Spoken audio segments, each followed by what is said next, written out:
In the history of Thailand, you'll find stories of legends forged from faith, not just steel. And today, we're going to talk about one of the most incredible of them all.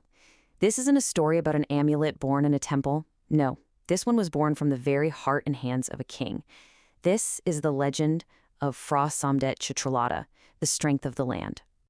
So, what makes this amulet so special? Well, think about this. It's the only amulet in all of Thai history ever created by a monarch. Not just commissioned, but actually physically created. That one fact alone sets it completely apart from everything else. Its significance is just unparalleled. All right, let's go back to where it all began. The year is 1965. His Majesty King Bhumibol Adulyadej decided to take on this incredibly personal, really sacred project. He wanted to create an amulet that wasn't just an object, but something more. A vessel for faith, a source of true courage, and a lesson that would last forever for his people. Now, the real power of this amulet, its very soul, comes from what it's made of. In Thai, this is called the Muan Sun, the sacred materials. And these ingredients are just unbelievable. They come from two main sources, things from the king's own life and elements that literally represent the spirit of the entire kingdom. First, let's look at the personal materials. I mean, this is incredible. We're talking about the king's own hair, dried flowers from offerings made to the Emerald Buddha, even paint scraped from his own artwork, and resin from the royal sailboat he built with his own hands.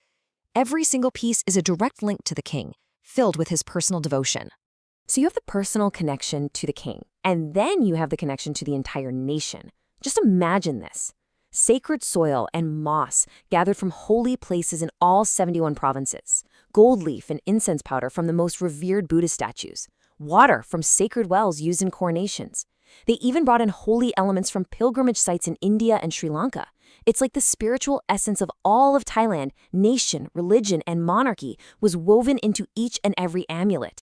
And I really want you to understand, this wasn't some kind of mass production. Not at all. This was a deeply personal, painstaking ritual. It was an act of incredible dedication, carried out by the king himself, truly embodying the ideal of a righteous ruler, a Dharma king. The creation process itself was, well, it was like a meditation. Picture this. After a long day of royal duties, often late into the night, the king would go to work alone. He would mix these sacred materials by hand. He would press every single amulet himself, and then he would meticulously finish each one. The amount of personal sacrifice and focus that went into this is just staggering. This whole process went on for about 5 years, and you can actually see the evolution in the amulets themselves.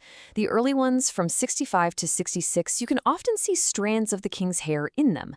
By 1970, they had a darker tint, and then from 68 to 69, they were made larger and stronger, specifically to give morale and strength to soldiers who were serving the country. It was a true blessing of courage. So how many were made in total over those 5 years? Only about 2,500. That's it. And that number really tells you something, doesn't it? It shows just how personal, how hands-on this process was. Their rarity is a direct result of the king's own painstaking work, which makes every single one of them an absolutely priceless treasure. But you know, this whole story isn't just about the sacred materials or the royal craftsmanship. The king meant for this amulet to be so much more than a lucky charm. It was a vessel for a really important teaching, a philosophy for life. So, what was that profound lesson he wanted to share? Okay, so every single person who received one of these amulets got it directly from the king's hand. And with it, they received a very specific instruction.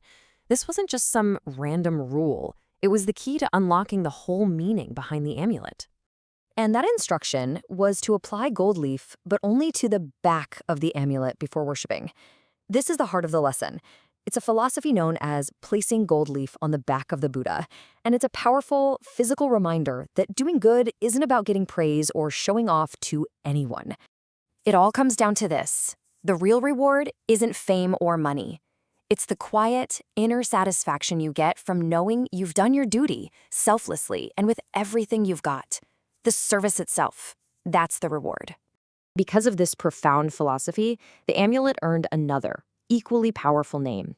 It became known as Phra Kamlang Phaen Din, which means the strength of the land. And really, what a perfect name to capture its true meaning. And here's where it gets even deeper.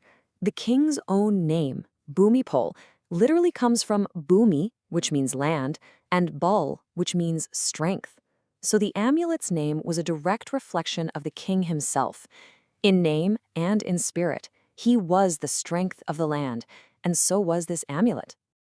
So you see, the Phra Somdej Chitralada became so much more than just a sacred object. For the people who received one, the soldiers, the police, the civil servants, it was like holding a tangible piece of the king's own spirit. It was a source of immense courage and a constant, powerful reminder of their selfless duty to the nation. In the end, the true miracle of this amulet isn't in the clay or the sacred materials. Its real power is in the timeless lesson it teaches. It's a legacy not of an object you can hold, but of a virtue that lives on, forever, right in the heart of the Thai people.